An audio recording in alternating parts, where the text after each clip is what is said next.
Ismail itu diperanakan menurut daging, bukan karena janji. Jadi Ismail nggak jadi perkenan Allah.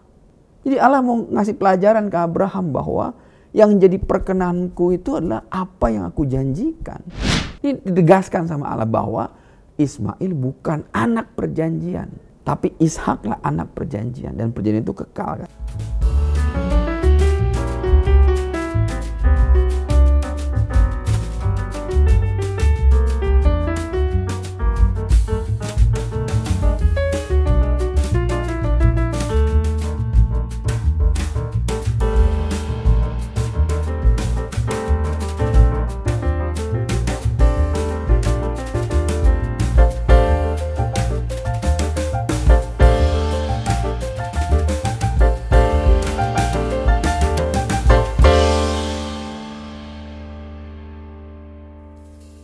Salam, God Lover. Selamat datang di Diaspora Talkshow bersama saya Pendeta Heru Tribudianto. Hari ini kita akan membahas topik yang jarang dibicarakan, namun sangat menarik dan penting untuk dipahami, yaitu keturunan Ismail. Dalam Alkitab, Ismail adalah anak Abraham dari Hagar, yang kemudian menjadi nenek moyang bangsa-bangsa besar. Namun hubungan antara keturunan Ismail dan Israel seringkali dipenuhi dengan konflik. Dari zaman kuno hingga saat ini, pertanyaannya adalah, apa rencana Tuhan bagi keturunan Ismail? Bagaimana kita sebagai orang percaya memahami posisi mereka dalam sejarah keselamatan dan geopolitik modern?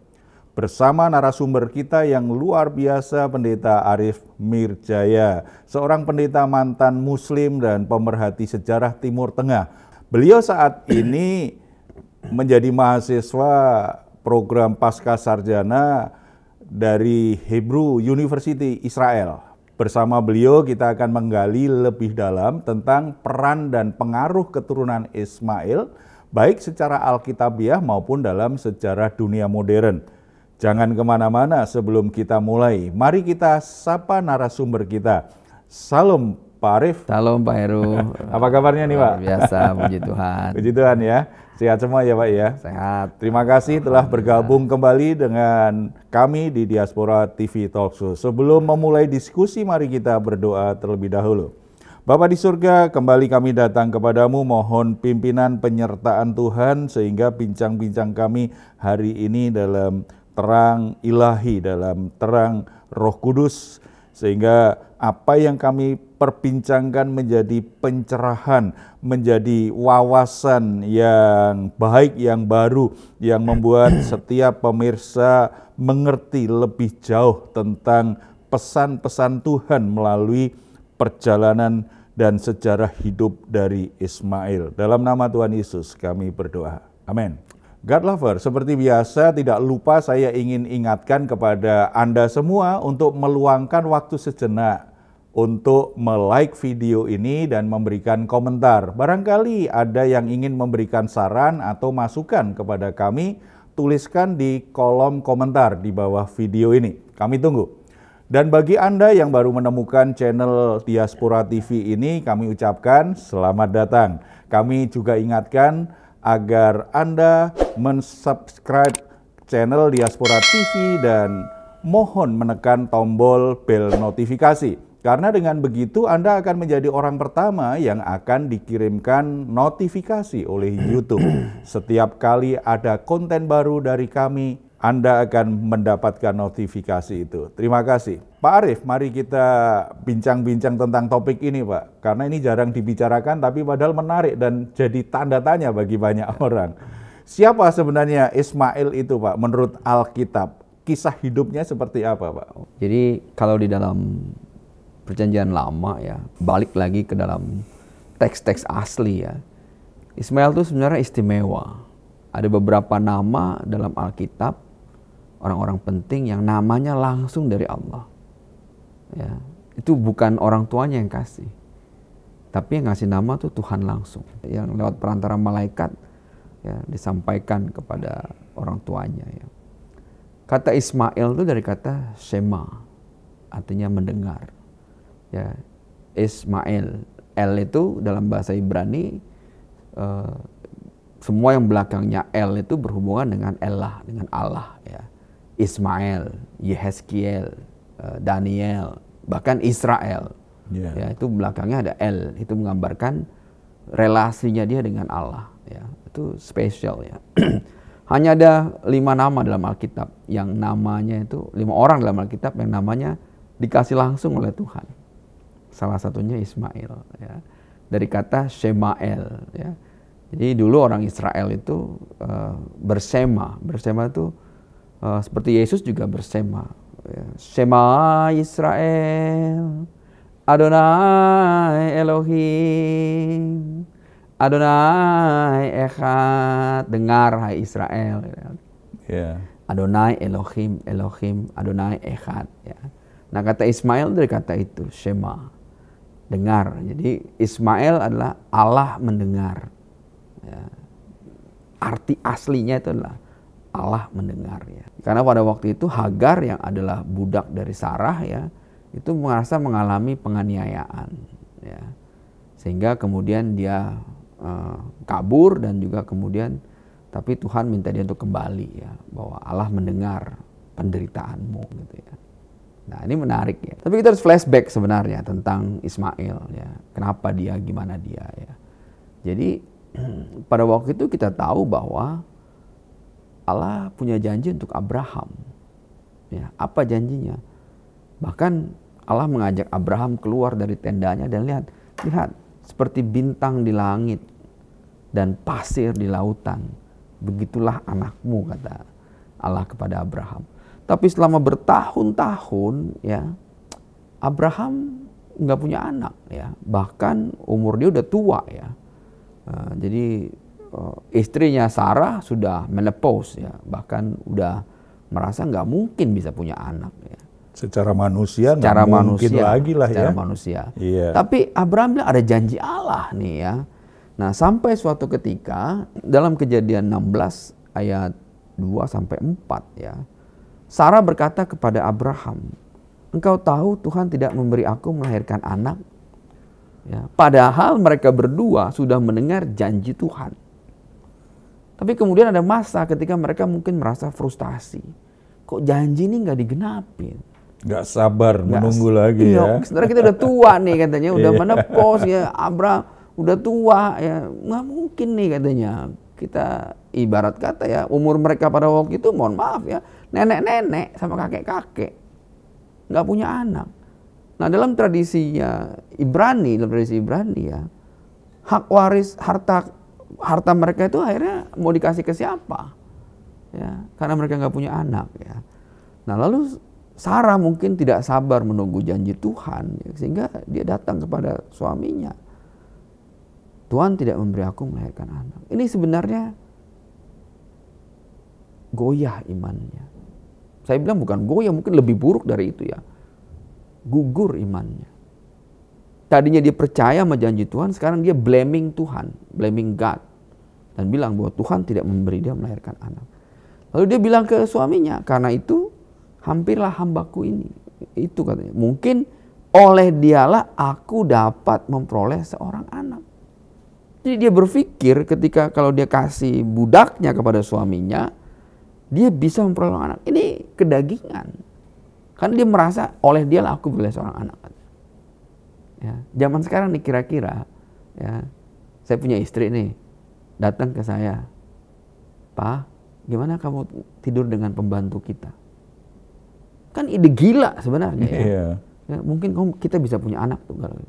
Itu, aduh, saya katakan makanya ini iman seseorang ini diuji ketika kita mau mendengar firman Tuhan atau tidak. Mau menunggu kairosnya Tuhan, waktunya Tuhan atau enggak. Ya. Ini ujian terbesar nih kadang-kadang di situ ya. Kita nih ya. Nah, Sarah memilih mengikuti keinginan dagingnya. Dia tanamkan ide itu kepada, nah kalau di Alkitab namanya tuh masih Abram, belum Abraham. Yeah. Nah, nanti kita akan bahas nih ya, kenapa namanya Abram. Artinya dia belum punya perjanjian dengan Allah. Dia baru dapat janji tapi belum punya perjanjian dengan Allah ya. Nah, mendengar perkataan Sarah itu, istri Abram itu ya, maka Abram mengambil Hagar, hambanya orang Mesir itu. Ya, jadi dari awal nih idenya nih ide kedagingan. Jadi kita tahu bahwa sejak semula Ismail itu lahir dari kedagingan. Abram yang harusnya katanya bapak orang percaya, ya, punya iman yang besar katanya, goyah juga. Dia mungkin berpikir pada waktu itu bilang, ini jangan-jangan konfirmasi Tuhan lewat istrinya, ya, supaya saya punya anak, dia bilang ya. Ya, goyah juga imannya. Akhirnya dia ikuti omongan istrinya, ya, ikutin kedagingannya akhirnya. Nah, jadi kalau balik lagi ke Alkitab, ya, konsekuensinya apa? Akhirnya kita tahu hari ini Ismail itu diperanakan menurut daging, bukan karena janji. Ya. Ini Ismail tuh keinginan dagingnya Sarah, Abram, Hagar. Ya, itu pure keinginan dagingnya. Ya. Padahal di Kejadian 15 ya Tuhan bilang ya, coba kau lihat langit ya, hitunglah bintang-bintang, jika engkau dapat menghitungnya, maka firman Tuhan kepadanya, demikianlah banyaknya nanti keturunanmu. Ya, sampaikan begitu. Masih dia goyang imannya. Sudah dapat janji ya. Nah, jadi kita balik nih ya. Nah, Ismail itu lahir ya pada saat Abram itu berumur 86 tahun. Udah kakek-kakek. Ya, ketika Hagar melahirkan Ismail baginya. Ya, 86 tahun. Sementara Ishak itu lahir ketika Abram berumur 100 tahun. Jadi lebih tua Ismail berapa? 14 tahunan ya. Tapi waktu dia melahirkan Ismail namanya masih Abram. Ya. Pada saat dia melahirkan Ishak namanya sudah Abraham. Allah tahu nih, aduh Abraham, kenapa nggak nunggu waktuku? Mungkin Allah berkata seperti itu ya. Karena ada kairosnya Tuhan ya. Konsekuensi dari manusia mengikuti keinginan dagingnya apa? Masalah yang sampai sekarang nggak kelar ya. Kelar ya. Wah, ini menarik ya, gitu ya. Tapi kalau lihat namanya itu dari Tuhan langsung, padahal Ismail kan dilahirkan dari keinginan daging. Dari Abram, bujukan dari istrinya dan lahir dari rahim Hagar, gitu kan. Tetapi kok Tuhan memberi nama, berarti kan menunjukkan bahwa Ismail itu ternyata tetap saja beroleh anugerah dari Allah ya. Allah tetap memberi anugerah. Nah, makanya di Kejadian 17 ayat 20 kan tercatat tuh janji Tuhan kepada Ismail. Pak Arif bisa jelaskan itu, Pak? Itu janji berkat ya bagi Ismail. Karena Allah tahu ini bukan salahnya Ismail. Tapi ada tapinya. Sebelum baca Kejadian 17 ayat 20, kita baca dulu Kejadian 17 ayat 18. Apa yang terjadi? Ya, waktu itu Abraham berkata kepada Allah, sekiranya Ismail diperkenankan hidup di hadapanmu. Jadi Abraham bilang, kenapa enggak Ismail di hadapanmu? Apa jawab Allah di Kejadian 17 ayat 19? Allah jelas tegas mengatakan, Allah berfirman, tidak. Kenapa bukan Ismail? Kenapa Ismail ini firstborn istilahnya ya dari Abram, walaupun lewat budak ya. Sulungnya Abram dari budak ya. Tapi nggak jadi perkenannya Allah. Wih, ini ngeri loh ya. Ya, apa salahnya Ismail? Coba sampai dia nggak jadi perkenannya Allah. Apa? Dia main judi? Enggak. Narkoba? Belum ada ya. Apa? Coba ya, dosanya Ismail ini apa? Sampai Allah nggak berkenan sama dia. Ini menarik ya. Tapi Allah tahu nggak bisa Abraham. Ya. Jadi Allah mau ngasih pelajaran ke Abraham bahwa yang jadi perkenanku itu adalah apa yang aku janjikan. Jalanku bukan jalanmu. Seperti tinggi langit dari bumi. Allah pernah berfirman. Ya. Manusia cenderung mengikuti keinginan dagingnya. Dan maunya cepat. Iya. Dan jalan manusia itu nggak berkenan bagi Allah. Tidak ada satupun jalan manusia itu berkenan bagi Allah. Nggak ada. Bukan kita maksain Tuhan, tapi bagaimana kita menjalankan apa yang Tuhan perintahkan. Kan begitu prinsipnya kan. Jadi Ismail nggak jadi perkenan Allah. Nggak bisa. Berikutnya dikatakan, melainkan istrimulah Sarah yang akan melahirkan anak bagimu. Nah, ya. Dan engkau akan menamai dia Ishak. Jadi Ishak juga nama dari Allah. Ya. Dan aku akan mengadakan perjanjianku dengan dia menjadi perjanjian yang kekal untuk keturunannya. Ini ditegaskan sama Allah bahwa Ismail bukan anak perjanjian. Tapi Ishaklah anak perjanjian. Dan perjanjian itu kekal katanya. Nah, tapi tentang Ismail tuh bilang apa? Nah, ayat 20 tentang Ismail. Ya. Allah tahu nih ya tentang Ismail. Ini Abraham nih bikin masalah sebenarnya. Ya. Allah tahu nih jadi masalah nanti kemudian hari ini ya. Aku telah mendengar permintaanmu. Ia akan kuberkati. Artinya apa? Ada janji berkat buat Ismail. Dia akan kuberkati. Kubuat beranak cucu dan akan sangat banyak. Dia akan memperanakan 12 raja. Dan aku akan membuatnya menjadi bangsa yang besar. Ada janji berkat buat Ismail. Tapi tidak jadi perkenan Allah. Ada nggak janji berkat buat orang-orang yang tidak percaya Tuhan? Ada. Ya, seperti saya pernah sampaikan, bahwa matahari bersinar juga untuk orang kafir. Iya. Ya, bahwa udara, oksigennya juga diperuntukkan buat orang yang anti Tuhan. Ya, ada janji, ada. Banyak orang nggak percaya Tuhan kaya, banyak. Ya. Ya. Kenapa orang yang percaya Tuhan banyak yang miskin juga? Banyak juga. Ya, tapi yang konsepnya bukan tentang, konsep berkat itu adalah tentang kasih karunia yang benar itu gitu. Bukan tentang mamon ya. Hari ini kan kita memahami berkat itu sebagai uang. Uang, harta, gitu ya. Aja ya. Jadi sebelum kita baca ayat 20 itu tahu bahwa iya ada janji berkat. Tapi tidak semua orang yang diberkati itu adalah jadi perkenan Allah. Ya kan? Nah, ini yang terjadi sama Ismail. Pertanyaannya adalah kenapa dia nggak jadi perkenan Allah? Apa dosanya? Apa salahnya dia? Padahal dia nggak milih untuk dilahirkan. Enggak, ya kan? Ya, ini menarik kan jadinya. Harusnya ya, kalau benar misalnya Abraham memahami janji Tuhan, dia akan nunggu waktunya Tuhan, kairosnya Tuhan. Tapi ya memang setiap orang diberi kehendak bebas untuk memilih. Dan orang selevel Abraham pun akhirnya jatuh. Bapak orang beriman pun sebagai manusia ternyata juga jatuh. Ada sisi lemahnya lah ya. Gitu. Karena stronghold-nya dia apa waktu itu? Iya. Stronghold-nya dia adalah menginginkan anak. Kadang-kadang kita juga merasa stronghold kita apa? Kalau kita nggak bisa identifikasi stronghold kita, jatuh kita di situ. Ya, Tuhan tahu nih, stronghold-nya ini. Ya, disitulah Abraham kemudian mengalami ujian. Ternyata ya, jatuh juga. Menarik ya. Lalu bagaimana setelah Ismail lahir, lalu beberapa tahun kemudian Ishak juga lahir. Ya. Ini hubungan mereka dalam perkembangan lebih lanjut gimana Pak Arief? Baik secara pribadi maupun keturunan mereka. Apakah ada persinggungan terutama keturunan mereka setelah itu? Nah, yang pertama kita pahami dulu bahwa dua-duanya mendapat janji berkat. Baik Ismail ataupun Ishak. Ya. Tapi beda umur 14 tahun ya. Jadi Ismail lebih tua dibandingkan Ishak 14 tahun ya.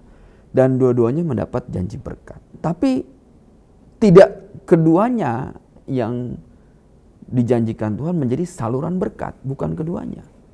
Ya. Yang jadi saluran berkat itu hanya Ishak. Dalam Kejadian 26 ayat 4 ya.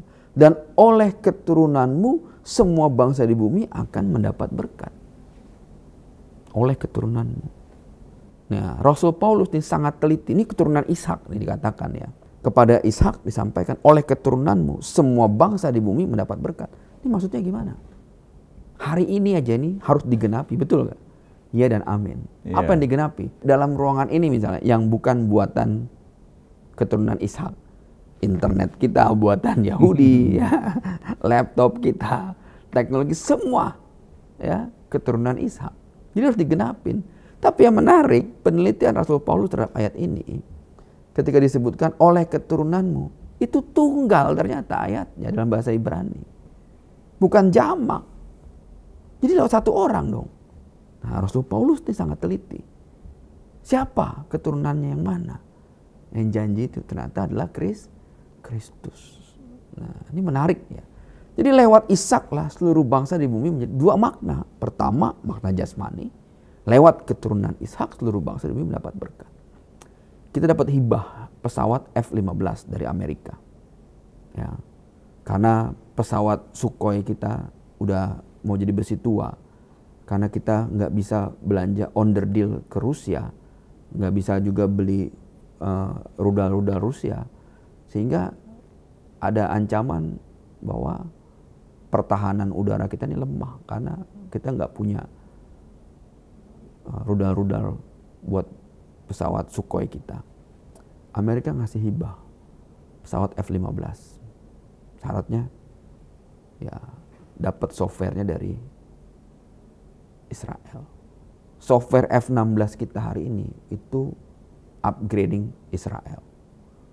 Negara Islam terbesar dilindungi oleh software buatan Israel, buatan Yahudi ya. Digenapin. Apalagi yang digenapin? Bahwa Ishak adalah saluran berkat. Kita tahu orang Arab, bangsa Arab kaya minyak. Tapi di masa lalu orang Arab nggak tahu cara ngolah minyak. Datanglah pengusaha Israel yang tinggal di Amerika. Mau bisnis, wanabut, kita bisnis mau nggak? Apa? Minyak. Aneh olah minyak ente, aneh jual. Ya, terus hasilnya kita bagi dua. Boleh katanya. Ya, begitu hasilnya datang, wanabut 30, aneh 70 kata orang Yahudinya. Katanya bagi dua, iya kan bukan bagi rata. Tetap yang kaya Yahudinya juga kan akhirnya kan. Ya. Ini perusahaan-perusahaan minyak sekarang punya siapa? Gitu. Ya, hari ini ya.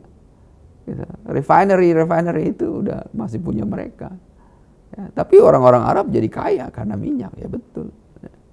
Ini gambaran secara jasmaninya. Ya, bagaimana dengan Ismail? Ismail itu sasaran berkat. Jadi Ishak saluran berkat. Maknanya. Ismail sasaran berkatnya Allah. Karena Allah bilang, ya akan kuberkati. Amin. Berarti kita pernah nggak ngeberkatin keturunan Ismail? Pernah nggak ya? Ada janji Tuhan buat diberkatin ya. Kenapa? Kalau kita mengklaim diri kita adalah Ishak rohani, Ishak yang baru ya. Ya. Kalau gitu kita harus memberkati mereka. Bukan membenci mereka. Karena Allah punya janji berkat buat mereka. Ya kan? Nah, jadi kita, lalu apa lagi ya? Ishak punya perjanjian ya. Dalam Kejadian 17 ayat 19 itu dikatakan bahwa engkau akan menamai dia Ishak dan aku akan mengadakan perjanjianku dengan dia menjadi perjanjian yang kekal untuk keturunannya. Ya. Ishak yang punya perjanjian. Hari ini kita punya nggak perjanjian dengan Allah? Punya. Lewat siapa? Lewat Isa Al-Masih, Yesus Kristus. Jadi kita berhak mengklaim kita juga anak-anak Abraham.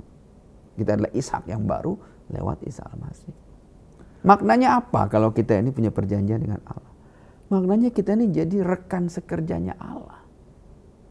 Kita ini pelaku misinya Allah. Targetnya siapa? Targetnya adalah Kejadian 17:20 tadi. Ya, target misinya Allah.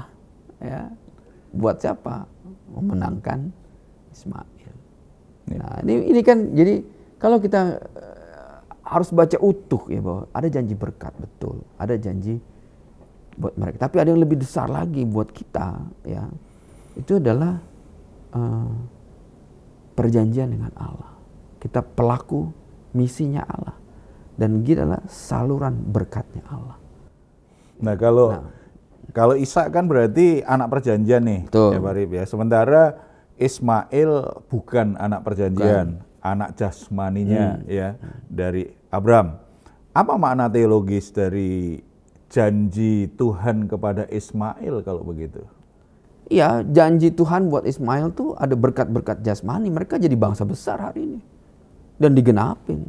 Tapi yang lebih utama adalah janji Tuhan untuk kita, Ishak, yang rohani. Apa? Kita harus jadi saluran berkat buat mereka. Kita harus jadi pelaku misi untuk menjangkau mereka. Menjadi bagian dari rencana Allah yang begitu besar ya dan kekal ya. Makanya pertanyaannya, apa yang dilakukan? Apa Allah punya janji berkat buat mereka? Tapi Ismail bukan saluran berkat. Ya. Ini ibaratkan Danau Galilea dengan Laut Mati. Danau Galilea itu saluran berkat. Karena itu adalah the biggest freshwater catchment di area, di wilayah Timur Tengah ya. Air mengalir dari Sungai Yordan Utara masuk ke Danau Galilea, dialirkan lagi ke Yordan Selatan. Ujungnya apa? Laut Mati. Laut Mati itu nampung aja. Akhirnya apa? Nggak ada kehidupan. Begitu juga kita. Nampung berkat aja. Ya. Nggak ada kehidupan kalau nggak disalurkan. Tapi Galilea, gambaran geografisnya sebagai Ishak, sebagai kita saluran berkat itu ya. Itu air keluar masuk dan fresh. Ya, dia menghidupi seluruh area, baik di Sungai Yordan Utara ataupun Sungai Yordan Selatan. Daerah tersubur di wilayah itu. Ya, airnya tuh berputar. Itu gambaran hidup kita sebagai Ishak. Dan kalau kita seperti Ismail yang cuma terima-terima aja, nggak disalurkan, seperti laut mati. Nggak ada kehidupan. Nggak ada kehidupan. Wah, ini satu peringatan tapi jadi pencerahan yang baik ya bagi kita semua ya. Tuhan ingin memberkati kita ya, tetapi Tuhan tidak menginginkan kita hanya jadi penampung berkat, hidup kita hanya jadi gudang berkat. Tetapi di dalam Kristus kita sebagai keturunan Abraham secara rohani, Tuhan ingin kita jadi penyalur berkat juga. Jadi tidak hanya jadi gudang berkat, bahaya kalau jadi gudang berkat ya. Nah, bagaimana Pak Arief, keturunan Ismail ini kan berkembang menjadi bangsa-bangsa besar tuh di Timur Tengah. Apa ada hubungannya dengan keturunan Ismail itu dengan bangsa Arab modern di masa kini? Ya, ini menarik ya. Ya, pertama itu kita balik lagi ke dalam perjanjian lama ya, di Alkitab cerita. Pada waktu Ismail berumur 14 tahun dan Ishak berumur 1 tahun kira-kira, mungkin kurang dari 1 tahun ya. Mereka lagi bermain dan kemudian Ismail mengolok-olok Ishak. Kemudian di kitab Kejadian itu Sarah marah dan minta agar Abraham mengusir Ismail. Ya. Nah, pada waktu itu Abraham agak kesal. Ya. Tapi Allah mengingatkan Abraham, kamu harus dengar omongan istrimu. Ya, sehingga bayangkan ya, umur 14 tahun diusir ke padang gurun. Apa yang terjadi pada waktu itu? Ismail jelas kehilangan status sebagai sulung. Ya, yang kedua lebih parah lagi, kehilangan status sebagai anak. Ya, yang ketiga kehilangan hak waris. Alkitab Kejadian 25 menjelaskan bahwa semua warisan Abraham itu diberikan kepada Ishak. Ismail nggak dapat apa-apa. Ya, anak-anak yang lain dapat pemberian, tapi bukan waris. Ya. Ini berbeda ya. Nah, diusir ke padang gurun, kehilangan status sebagai anak. Ini mengerikan. Ya. Makanya kemudian ada semacam spirit ya di antara keturunan Ismail bahwa Allah nggak punya anak. Ini spirit yang berkembang hampir di semua keturunan Ismail. Ya. Dan diusir ke padang gurun. Pertanyaan, padang gurun yang mana? Kan begitu kan? Yang kemudian hari ini kalau kita tes ya secara genetik misalnya. Bahkan kemarin ribut-ribut tentang para habaib yang ternyata bukan keturunan Nabi, bukan keturunannya Muhammad ya. Karena gennya itu ternyata DNA-nya haplo Yahudi ternyata malah ya. Ya. Ini kan menarik ya jadi ya. Jadi yang mana nih yang keturunannya? Gitu ya. Nah, kalau merujuk lagi dalam Alkitab, Rasul Paulus sebenarnya mengingatkan kita, benar nggak sih pada waktu itu misalnya si Ismail ini dibuangnya ke Mekah misalnya, ya seperti yang diklaim oleh banyak orang saat ini gitu ya. Ya. Rasul Paulus sebenarnya menjelaskan bahwa Hagar dan Ismail itu gurun Sinai, ada di gurun Sinai, ya di Sinai. Ya. Dan itu menggambarkan situasi dia, baik secara geografis maupun secara rohani. Memang di Arab Selatan, gitu. Tapi apakah penyebarannya sampai ke Mekah? Ya, itu perlu kajian historis lagi. Ya. Karena nama Mekah sendiri sebenarnya tidak tertulis jelas ya di dalam sejarah ya. Al-Quran sendiri menulisnya bukan Mekah tapi Bakka. Ya, itu Bakka ditulis dalam Al-Quran. Ya. Nah, jadi ini menarik ya. Kalau kemudian hari ini kita cek DNA-nya, benar nggak? Karena kemudian ada banyak suku-suku di situ ya, yang bertumbuh. Ya. Tapi kalau secara historis, linguistik, ya ternyata wilayah itu berkembanglah di dalam bahasa Arab, ya, bukan bahasa Ibrani yang digunakan di situ. Kalau kita mau referensi tentang sebuah bangsa, yang paling utama adalah penyebaran linguistiknya. Ya. Jadi kita tahu bahwa Jazirah Arab, ya, jazirah yang ditinggali oleh Ismail dan keturunannya itu menjadi Jazirah Arab, ya, berbahasa Arab. Ya.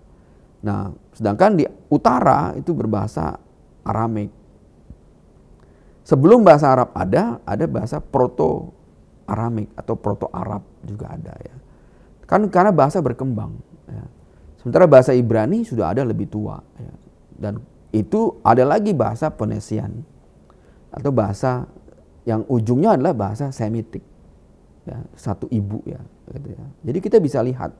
Nah, apakah kemudian hari ini penyebarannya ke wilayah-wilayah negara yang berbahasa Arab? Ya, karena ada proses satu Arabisasi.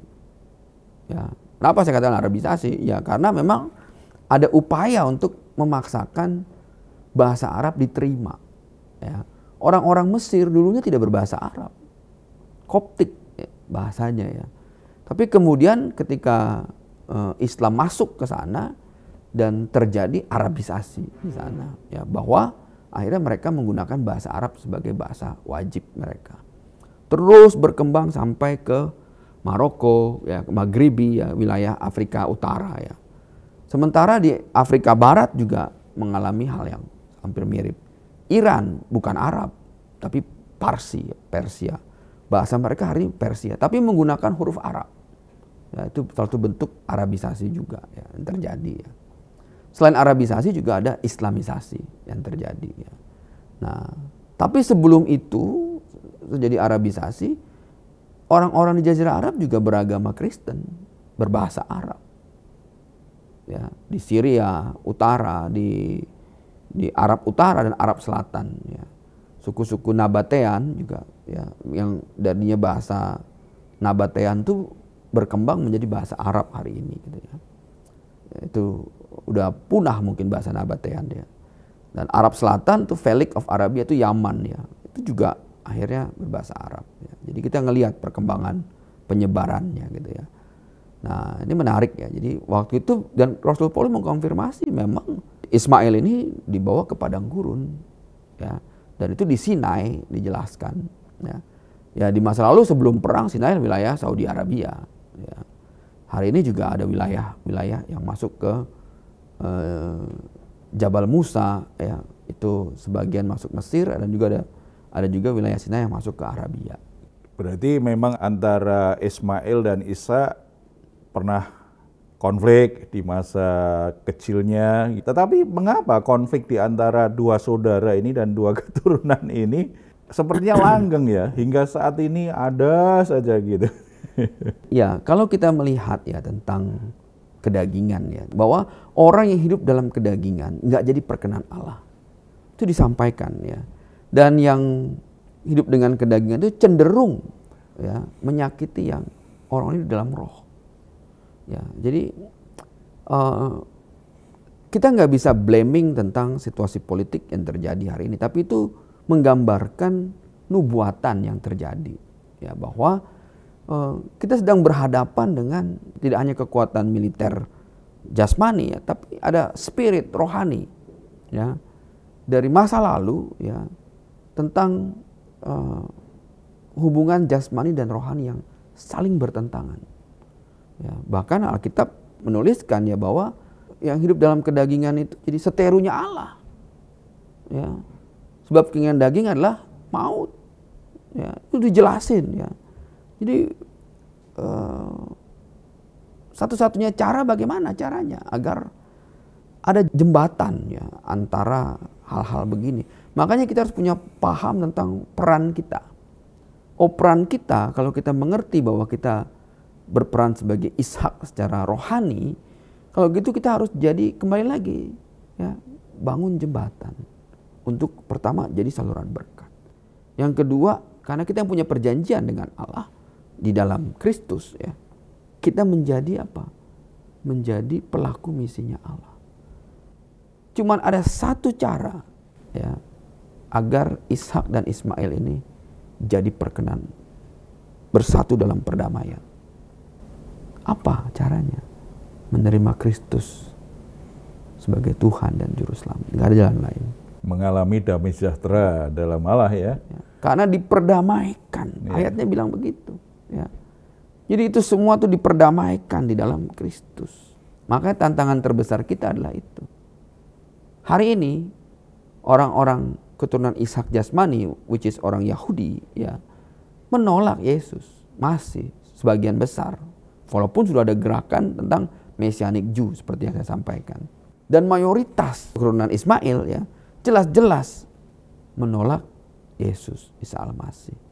Ini dua ini adalah target misi kita ya, untuk penggenapan firman Tuhan dan nubuatan-nubuatan akhir zaman. Supaya mereka juga mengalami janji Allah di dalam Yesus Kristus ya. Yes. Dalam konteks Alkitab, Pak, apakah ada catatan yang mendukung klaim bahwa Ismail dan Abraham pernah pergi ke Mekah? Karena kan sebagian orang mengklaim itu.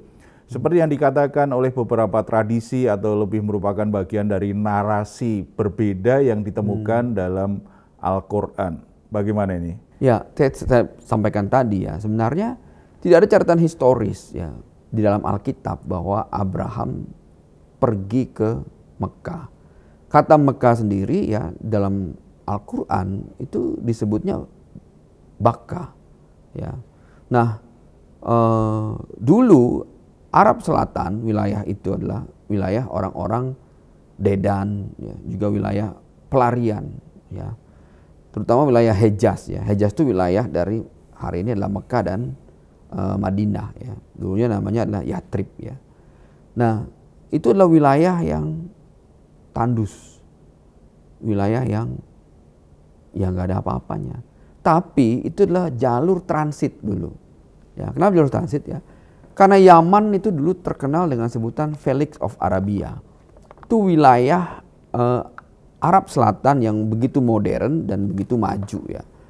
Di masa-masanya dulu zaman Ratu Sheba, jauh sebelum kedatangan Kristen dan Islam ya. Ratu Sheba waktu itu punya hubungan yang kuat dengan Yerusalem. Ya, bahkan Salomo mengirimkan engineer-engineernya untuk membangun Yaman. Jadi ada bendungan yang kalau kita pergi ke Yaman masih ada bendungannya yang dibangun oleh engineer-engineer dari zaman Salomo. Sampai sekarang masih ada. Berarti luar biasa. Walaupun sudah mengalami beberapa kehancuran ya. Iya, iya. Tapi kita masih bisa lihat sisa-sisanya ya. Itu luar biasa ya kalau kita lihat gitu ya. Jadi waktu itu masih banyak komunitas Yahudi Yaman. Karena itu wilayah sebelum kedatangan Islam itu wilayah Kristen malah ya. Jadi Yaman Selatan itu adalah kerajaan Kristen di masanya dulu ya. Nah, catatan tentang Abraham membangun Mekah itu memang tidak ada secara historis di dalam referensi Kristen ataupun dalam referensi sekuler Romawi juga nggak ada. Ya, catatan itu hanya ada dalam referensi Islam. Ya. Nah, apakah kita meyakininya ya harus ada bukti arkeologis ya. Itu satu ya. Jadi kita sampai sekarang belum ditemukan bukti arkeologis dari bukti-bukti sekuler bahwa Abraham pernah pergi ke Mekah gitu ya. Kata Mekah sendiri pada waktu itu belum ada gitu ya. Bakkah. Ada lagi klaim dari Ptolemeus mengatakan tentang tempat yang namanya adalah Makarabia. Apakah itu Mekah? Itu masih diperdebatkan ya. Jadi Ptolemeus hidup di 100 tahun sebelum Masehi ya. Jadi dia menuliskan tentang tempat namanya Makarabia gitu ya. Apakah itu Mekah? Itu masih jadi perdebatan juga dari ahli sejarah gitu ya. Jadi ya secara referensi historis, sekuler ataupun Kristen ataupun Yahudi tidak pernah ada menuliskan sejarah bahwa Abraham pernah pergi ke sana. Ya. Satu-satunya eviden ya yang dikonfirmasi oleh Rasul Paulus adalah wilayah Arabia memang, tapi kita dan spesifik Rasul Paulus menggambarkan Ismail itu ada di Sinai. Ya. Nah itu ya. Jadi apakah ada di Yatrib ataupun ada di Hejaz, tidak ada dokumen sejarah tentang itu gitu. Ya. Dalam tradisi Islam, Pak Arief, ada juga klaim bahwa Ismail lah yang dikorbankan oleh Abraham. Sementara dalam Alkitab sangat jelas tertulis bahwa Ishak lah yang dikorbankan. Apa yang bisa kita pelajari dari perbedaan ini dan bagaimana kita bisa memahami dalam konteks sejarah dan secara teologis? Dan bagaimana sebagai orang percaya nih, sebagai orang Kristen, kita memandang konflik ini dalam terang firman Tuhan? Ya, yang pertama begini ya. Perintah ketika mempersembahkan anak bagi Abraham itu terjadi setelah Ismail diusir ke padang gurun. Ya. Jadi satu-satunya anak yang dimiliki Abraham pada saat itu adalah Ishak. Ya. Nah, sebenarnya dalam Al-Quran sendiri tidak ada menuliskan itu adalah Ismail, nggak ada. Ya, hanya anak laki-laki disebutkan. Ya. Dan saya confirm betul tentang ini ya, bahwa dalam teks aslinya tidak disebut Ismail. Namanya nggak ditulis tidak disebut, sebenarnya ya. Tapi ayat itu tentang kurban itu ya, itu sedang bercerita tentang Ishak dalam ayat itu. Sebagian ulama Islam pun berpendapat, sejarawan Islam pun berpendapat itu adalah Ishak. Ya, ada banyak pendapat yang mengkonfirmasi tentang itu, sejarawan Islam. Ya, memang ada tafsir yang kemudian diyakini bahwa itu adalah Ismail. Tidak ada kata Ismail di dalam ayat itu. Dan itu betul-betul confirm ya, bahwa kalaupun ada penulisan penambahan eksegesa dalam kurung Ismail itu penambahan. Dalam teks aslinya tidak tertulis itu Ismail gitu. Jadi itu ya. Tapi lebih banyak sejarawan Islam yang mengkonfirmasi itu adalah Ishak. Ya. Kalau dari kita udah jelas itu Ishak ya, bahwa itu Ishak ya. Karena Ismail sudah diusir ke padang gurun ya. Dan menurut runutan nubuatannya adalah bahwa yang punya perjanjian dengan Allah adalah Ishak ya, bukan Ismail gitu. Jadi itu bisa disanggah secara historis juga. Ya, kalau kita sebagai orang Kristen, pegangan kita adalah apa yang tertulis di Alkitab ya. Ya. Dan kita yakin yang dikorbankan adalah Ishak. Kembali ke konflik antara Ishak dan Ismail serta keturunannya. Apakah ada nubuat Alkitab berbicara bahwa akan terjadi rekonsiliasi antara keturunan Ismail dan Israel di kemudian hari? Oh ya. Itu jelas sekali. Yesaya 60.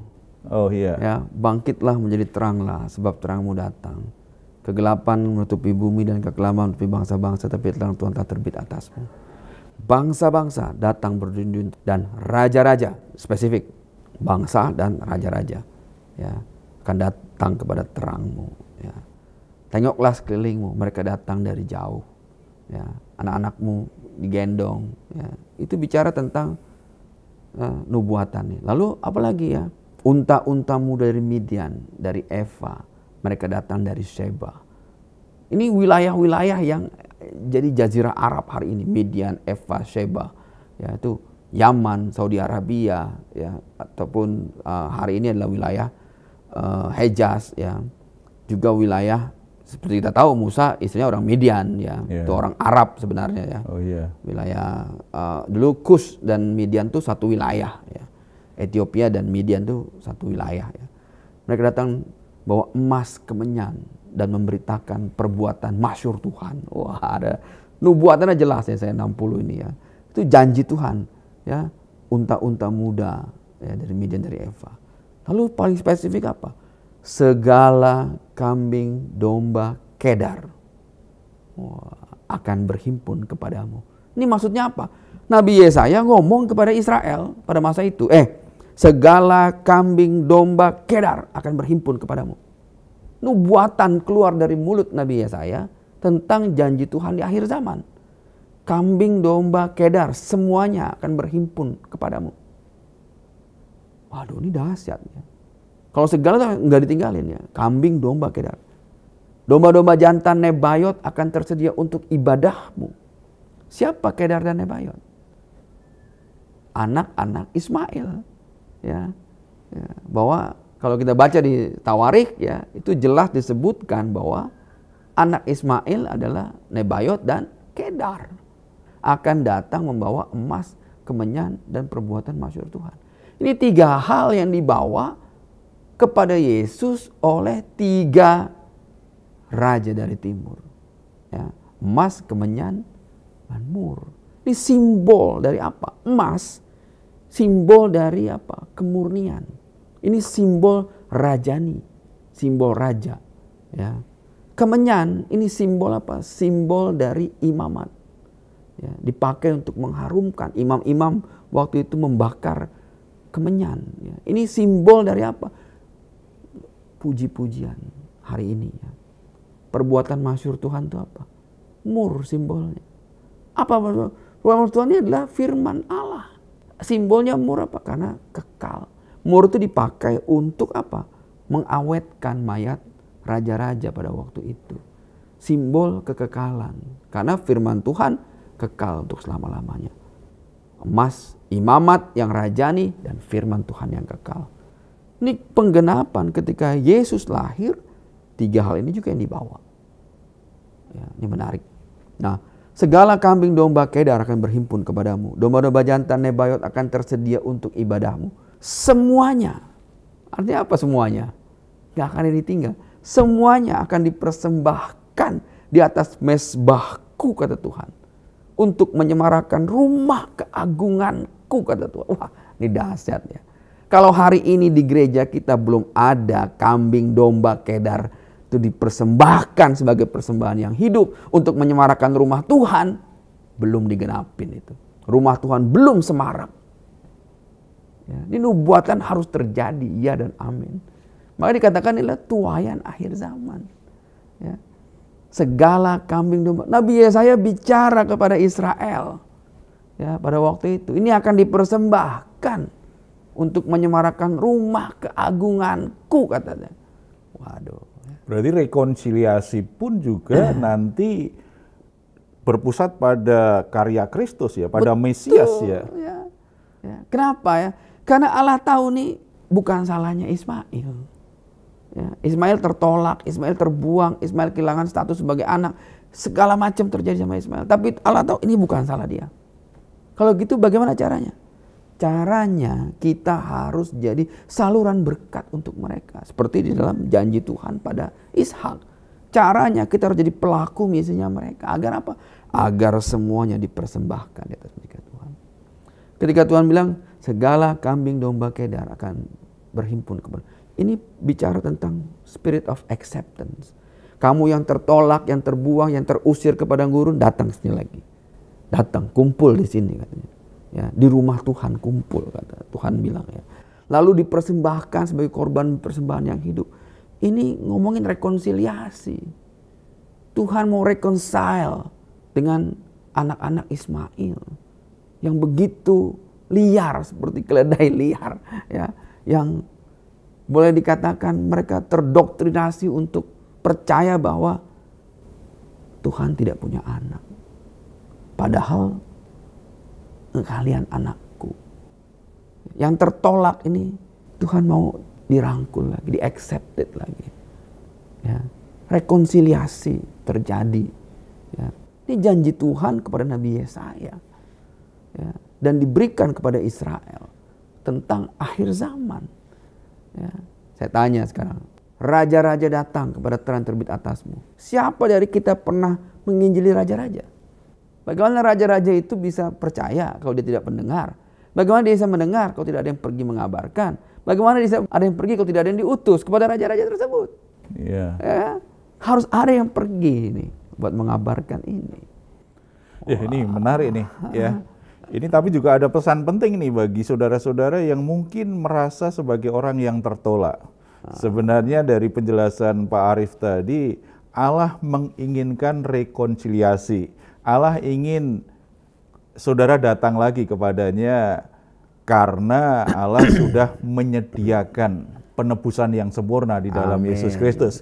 Jadi jangan biarkan dirimu merasa tertolak terus, merasa dirimu nggak berharga. Karena Allah ingin memulihkan hidupmu dan menjadikanmu sebagai pribadi yang diterima, yang dikasihi di dalam Yesus Kristus. Kita menjadi pribadi yang begitu istimewa dan berharga. Pak Arief, kita lanjut nih obrolan kita. Tadi ada janji bahwa keturunan Ismail itu akan menjadi bangsa besar. Bagaimana perannya kalau hal ini terkait di masa kita sekarang ya? Bangsa-bangsa Arab itu dianggap keturunan Ismail kan? Lalu apa peranannya dalam sejarah dunia? Baik yang sudah lewat sekarang atau mungkin yang akan datang? Sejarah hari ini itu berasal dari peristiwa masa lalu kan? Berkait-kaitan ya. Apa peran bangsa Arab? Tuhan pakai bangsa Arab itu untuk apa? Untuk mempertajam Israel. Kalau nggak ada bangsa Arab ini, Israel itu bangsa jadi bangsa benar-benar degil. Ya. Tuhan taruh itu biar Israel itu betul-betul ngerti janji Tuhan. Ya. Israel itu bangsa yang paling tegar tengkuk. Makanya Yesus bilang tentang mereka, "Oh Israel, kamu yang melempari nabi-nabi yang diutus kepadamu ya dan membunuh mereka ya.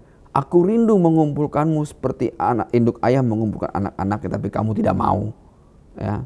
Ini nubuatan Yesus nih ya.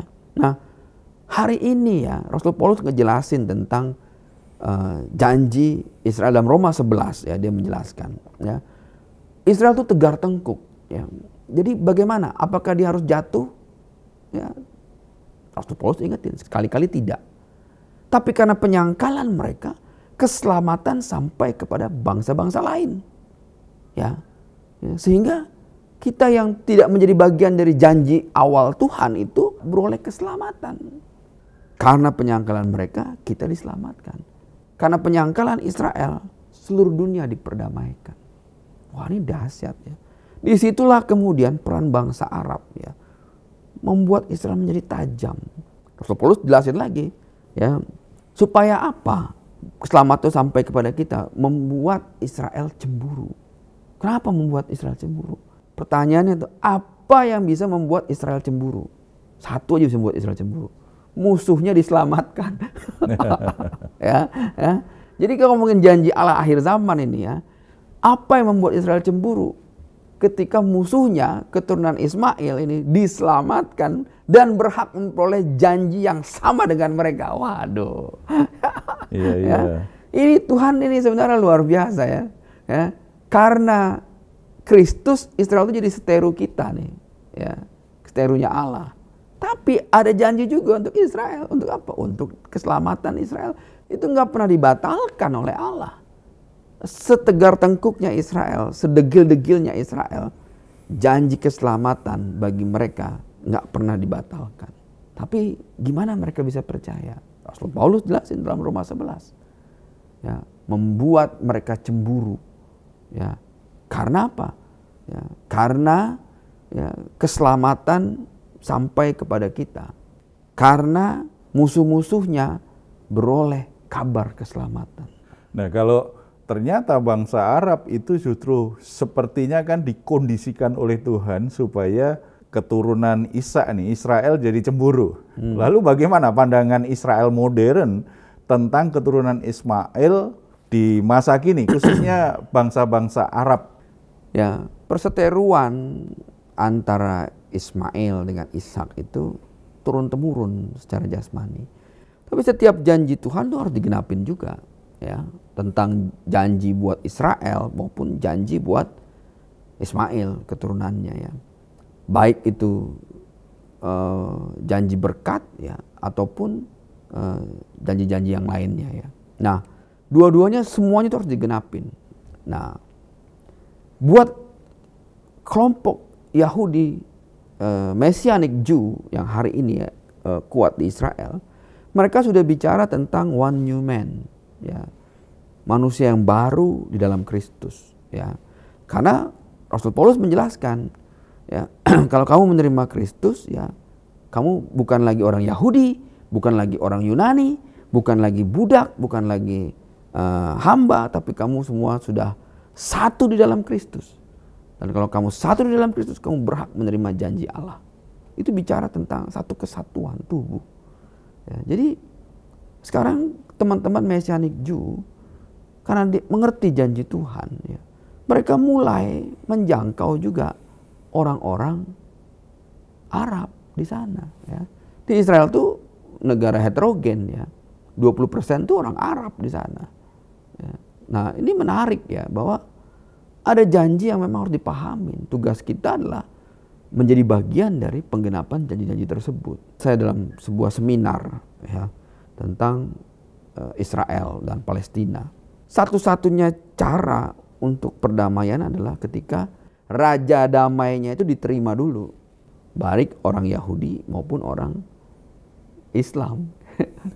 Raja damainya siapa? Yesus Kristus. Ya.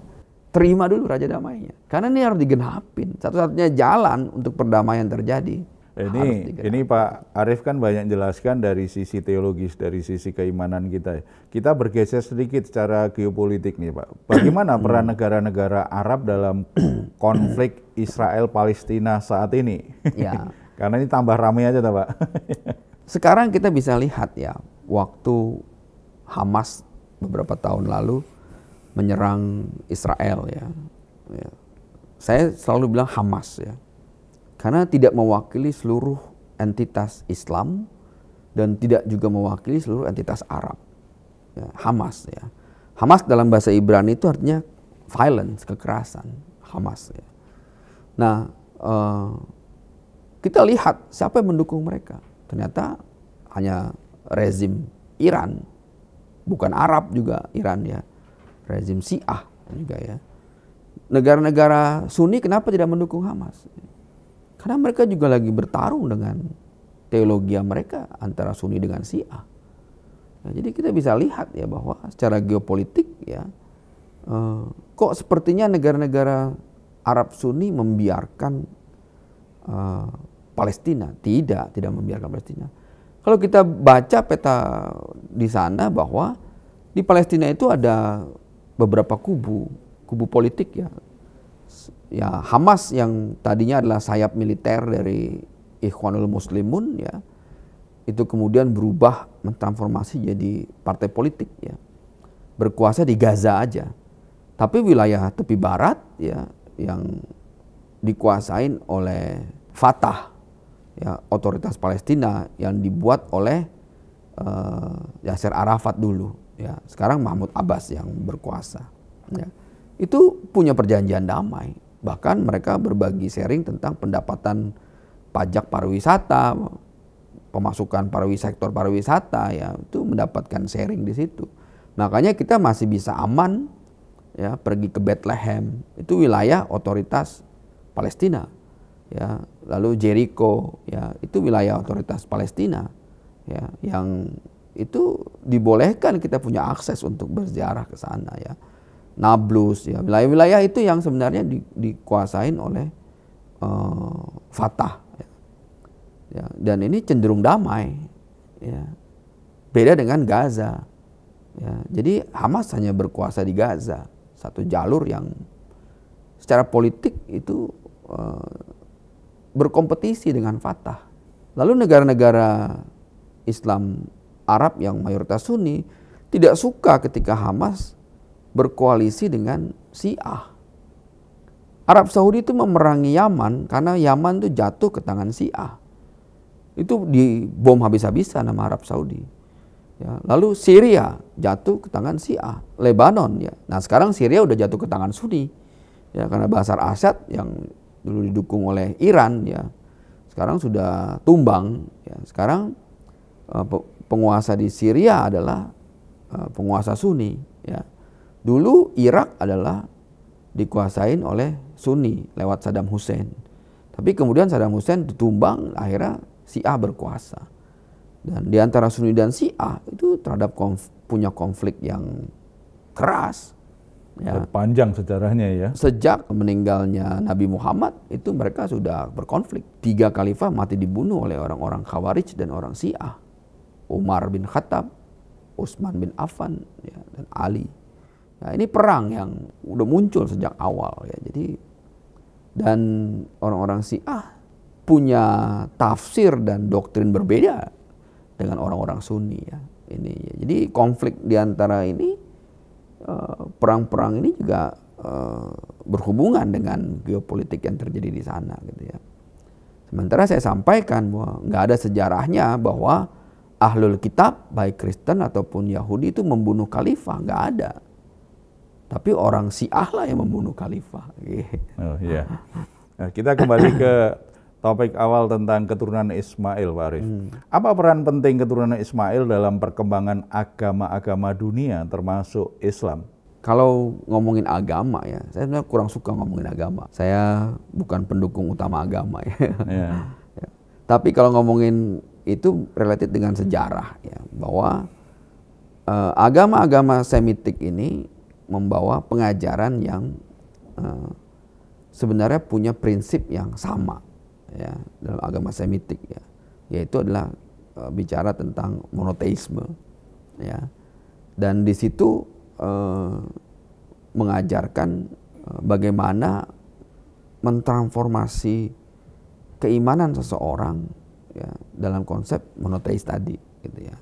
Dan Islam sangat kuat di situ ya. Tapi dampak yang paling negatif adalah ketika Islamisasi muncul dengan jalan-jalan kekerasan. Di Indonesia juga terjadi ya.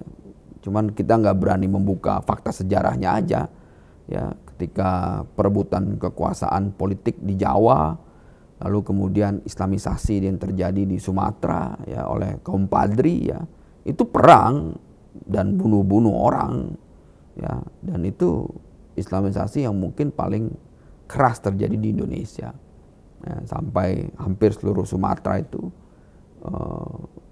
berubah menjadi Wahabian ya. Nah, lalu Islam berkembang sampai menaklukkan wilayah-wilayah Eropa ya. Tapi justru di masa-masa itu orang-orang Kristen jadi seperti diingatkan lagi untuk kembali fokus kepada hakikatnya mereka. Ya, kembali fokus kepada nubuatan-nubuatan dan janji-janji Tuhan ya. Jadi bukan kebetulan memang ya, Tuhan membolehkan mereka menjadi bangsa yang besar. Ya. Tapi itu juga untuk mempertajam kita makin mendengar firman Tuhan gitu. Oke, baik.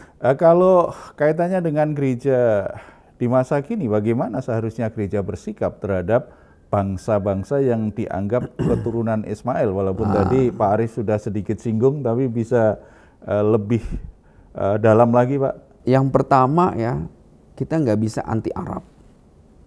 Ini satu nih ya, karena banyak orang yang banyak di gereja itu yang anti Arab ya. Lebih-lebih lagi anti bahasa Arab juga ya. Padahal orang-orang di Arab lebih dulu menerima Yesus sebagai Tuhan dan Juru Selamat dibandingkan kita ya. Bahasa Arab lebih dulu digunakan di gereja-gereja, sampai sekarang masih digunakan ya. Gitulah. Jadi ada yang kemudian anti nama Isa. Ini lucu. Padahal kata Isa Al-Masih itu lebih dulu digunakan oleh Kristen Syria. Ya, lebih tua dibandingkan nama Yesus. Yesus itu baru muncul 500 tahun yang lalu namanya. Ketika terjemahan dari bahasa Latin ke dalam bahasa Jerman. Ya. Sedangkan nama Isa sudah dipakai 2000 tahun yang lalu. Ya, dalam gereja Syria Ortodoks ya. Ya kita nggak bisa anti Arab karena ada janji Tuhan untuk mereka, keturunan-keturunan Ismail yang hari ini berbahasa Arab. Ya, mengidentifikasikan diri mereka sebagai orang Arab ya. Gitu ya. Jadi kita nggak bisa anti mereka. Ada janji Tuhan tuh di akhir zaman tentang mereka. Dan kita mau jadi bagian dari itu apa enggak? Gitu. Jadi ya peran gereja ya harus embrace ya. Tadi siap enggak mengutus ya, orang-orang untuk pergi mengabarkan firman gitu. Ya, karena Yesus memang berkat bagi segala bangsa ya. Apakah ada contoh Pak Arief tentang rekonsiliasi yang nyata antara keturunan Ismail dan keturunan Isa di masa modern ini? Oh iya jelas ya. Yang luar biasa ini pada pemerintahan periode pertama Donald Trump, dia menginisiasi namanya Abraham Accord. Ya.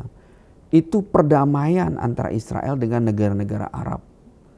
Belum pernah ada dalam sejarah dunia. Di zaman-zaman sebelumnya, zaman Jimmy Carter, zaman sebelumnya, ada perjanjian damai ya, antara Israel dengan beberapa negara Arab ya. Tapi yang paling luar biasa adalah perjanjian damai yang terakhir, Abraham Accord, ya, membolehkan pesawat Israel melintasi wilayah Arab. Ini luar biasa. Sekarang kita bisa terbang dari Jakarta, Dubai, Dubai, Tel Aviv. Ya, atau dari Abu Dhabi, Abu Dhabi, Tel Aviv. Sudah ada flightnya. Donald Trump adalah orang pertama yang terbang dari Jeddah, ya, itu ke Tel Aviv. Donald Trump. Wah, ini luar biasa ya. Ini nggak pernah ada dalam sejarah. Ya, jadi sekarang pesawat-pesawat Israel tuh boleh melintasi airspace-nya negara-negara Islam, negara Arab. Karena ada perdamaian di antara mereka. Kalau dulu, kalau mau terbang, naik Al-El, ya, El-Al-nya Israel, kita harus melintasi wilayah penerbangan Ethiopia. Baru kita terbang masuk Mesir. Karena Mesir sama Israel udah ada perjanjian damai sebelumnya. Ya. Atau lewat Turki. Karena Israel dengan Turki ada perjanjian damai. Tapi nggak bisa lewat yang lain, tuh nggak bisa dulu. Sekarang bisa. Nah, Abraham Accord itu simbol, ya, dari kegenapan janji Tuhan di zaman modern. Hari ini ya, Maroko, Sudan, Bahrain, ya, Emirat, ya, sudah buat perjanjian damai, ya, dengan Israel. Jordan sudah lebih dulu, ya, Mesir sudah lebih dulu, Turki sudah lebih dulu. Ya, ini sesuatu yang sangat positif. Positif ya. Sekali ya. Cuma Indonesia aja yang nggak jelas, ya, malu-malu mengakuinya. Ya, padahal kita juga banyak menggunakan persenjataan dan teknologi Israel. Dari apa yang kita perbincangkan saat ini Pak Arief, apa pesan yang bisa kita ambil dari kisah Ismail tentang kasih karunia Tuhan? Ya, bahwa sekalipun dulunya kita nggak berkenan bagi Allah, Allah punya janji buat kita untuk rekonsiliasi, ya, untuk dipulihkan lagi hubungan kita. Ya, walaupun secara nature kita hidup dengan kedagingan kita di masa lalu, tapi Tuhan punya janji, ya, supaya kita boleh datang kepada Dia dan berrekonsiliasi dan juga boleh berdamai dengan Dia. Ya, itu jelas sekali janjinya Tuhan.